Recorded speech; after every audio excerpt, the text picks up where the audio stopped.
নমস্কার বন্ধুরা, কেমন আছেন সবাই? আশা করি সবাই খুব ভালো আছেন।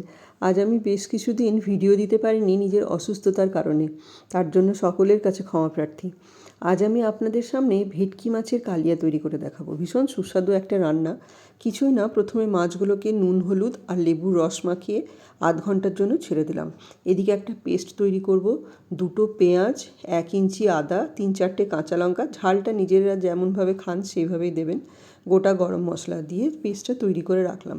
এদিকে তেলের মধ্যে একটুখানি নুন দিয়ে মাছগুলোকে ছেড়ে ভালো করে ভেজে নিলাম। নুনটা দেওয়ার উদ্দেশ্য হচ্ছে মাছগুলো তলায় লেগে যাবে না। লাল লাল করে ভেজে তুলে রাখলাম। ওই তেলের মধ্যে দেব গোটা জিরে, শুকনো লঙ্কা আর তেজপাতা। যখন ভাজা ভাজা বেশ সুন্দর একটা গন্ধ আসবে তখন ওইটার মধ্যে দেব যে পেস্টটা তৈরি করে রেখেছিলাম। পেস্টটা দেওয়ার পর ভালোভাবে কষানোর পর দেব জিরে গুঁড়ো, ধনে গুঁড়ো, কাশ্মীরি লঙ্কার গুঁড়ো, হলুদ গুঁড়ো দিয়ে আবার ভালোভাবে কষাবো। কষানোটা যখন হয়ে আসবে তখন 2টো টমেটো পিউরি করে রেখেছিলাম মিক্সিতে, সেইটা দেওয়ার পর একটু নুন আর মিষ্টি স্বাদ অনুসারে দিয়ে ভালোভাবে তেল ছেড়ে আসা পর্যন্ত কষালাম।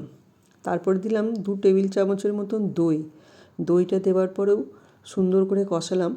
কষানোর পর দেখুন তেলগুলো কেমন ওপরে ভেসে উঠেছে, তার মানে কষানোটা সুন্দর হয়েছে। তারপর এইদিকে একটা পাত্রে গরম জল করে রেখেছিলাম, এই 1.5 কাপের মতো।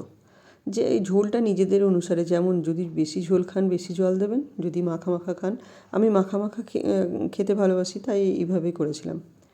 দিয়ে মাছগুলো ফুটে উঠলে যখন মাছগুলো দিয়ে খানিকক্ষণের জন্য চাপা দিয়ে রেখে দিয়েছিলাম।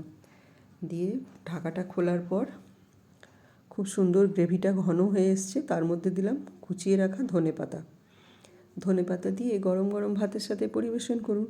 ভীষণ ভালো খেতে হয়। আবার আসবো বন্ধুরা, ভালো থাকবেন সবাই। যদি ভালো লাগে একটা লাইক করে দেবেন।